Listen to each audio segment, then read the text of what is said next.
ಈ ಸಭೆಯ ವಿಶೇಷತೆ ಏನಪ್ಪಾ ಅಂತ ಹೇಳಿದ್ರೆ, ನಾನು ರಾಜ್ಯದ ಅಧ್ಯಕ್ಷನಾದ ಮೇಲೆ ಬಹುಶಃ 8 ತಿಂಗಳುಗಳಿಂದನೇ ಸಭೆನ ಆಯೋಜನೆ ಮಾಡಬೇಕಾಗಿತ್ತು.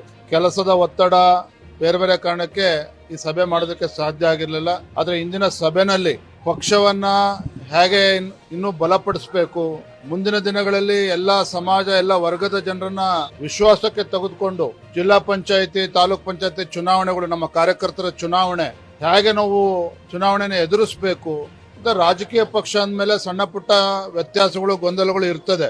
ಅವೆಲ್ಲವನ್ನು ಕೂಡ ಕೇಂದ್ರದ ವರಿಷ್ಠರು ಗಮನಿಸ್ತಾ ಇದ್ದಾರೆ. ಅದು ನಮ್ಮೆಲ್ಲರ ಕರ್ತವ್ಯ. ನಾವೆಲ್ಲರೂ ಕೂಡ ಒಗ್ಗಟ್ಟಾಗಿ ಒಂದಾಗಿ ಪಕ್ಷವನ್ನ ಬಲಪಡಿಸತಕ್ಕಂತ ಕೆಲಸ ಮಾಡಬೇಕು ಅನ್ನೋ ಸಂದೇಶವನ್ನ ಸನ್ಮಾನ್ಯ ಯಡಿಯೂರಪ್ಪನವರು ಎಲ್ಲ ಹಿರಿಯರು ಕೂಡ ನೀಡಿದ್ದಾರೆ. ಮತ್ತೆ ರಾಜ್ಯದ ರಾಜಕೀಯ ಪರಿಸ್ಥಿತಿ ಬಗ್ಗೆನೂ ಕೂಡ ನಾವು ಚರ್ಚೆ ಮಾಡಿದ್ದೇವೆ.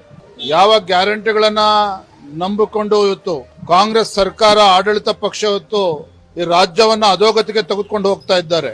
ರಾಜ್ಯದಲ್ಲಿ ಅಭಿವೃದ್ಧಿ ಶೂನ್ಯ. ಇವತ್ತು ಬಾಣಂತಿಯರ ಸಾವಿನ ಪ್ರಕರಣ ಇರ್ಬೋದು, ನವಜಾತ ಶಿಶುಗಳ ಒಂದು ಮರಣ, ಒಂದ್ ಕಡೆ ಸರಣಿ ಮರಣ ಹೊಂದ್ತಾ ಇರ್ತಕ್ಕಂಥದ್ದು, ಭ್ರಷ್ಟಾಚಾರ, ಆತ್ಮಹತ್ಯೆ ಪ್ರಕರಣಗಳು, ಒಟ್ಟಾರೆಯಾಗಿ ಸರ್ಕಾರದ ಬಗ್ಗೆ ರಾಜ್ಯದ ಜನ ಇವತ್ತು ಬೇಸತ್ತಿದ್ದಾರೆ. ಆಡಳಿತ ಪಕ್ಷದ ಶಾಸಕರು ಕೂಡ ಮುಖ್ಯಮಂತ್ರಿಗಳ ಬಗ್ಗೆ, ಆಡಳಿತ ಪಕ್ಷದ ಬಗ್ಗೆ ಅವರೇ ಬೇಸತ್ತಿದ್ದಾರೆ.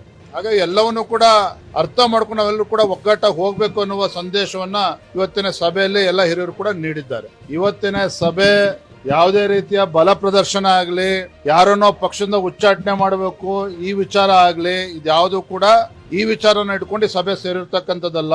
ಪಕ್ಷವನ್ನ ಹೇಗೆ ಸರಿಪಡಿಸಬೇಕು ಅಂತಕ್ಕನ್ನ ಅನ್ನುವ ಕರ್ತವ್ಯ ರಾಜ್ಯದ ಅಧ್ಯಕ್ಷನಾಗಿ ನಂದು ಕೂಡ ಇದೆ.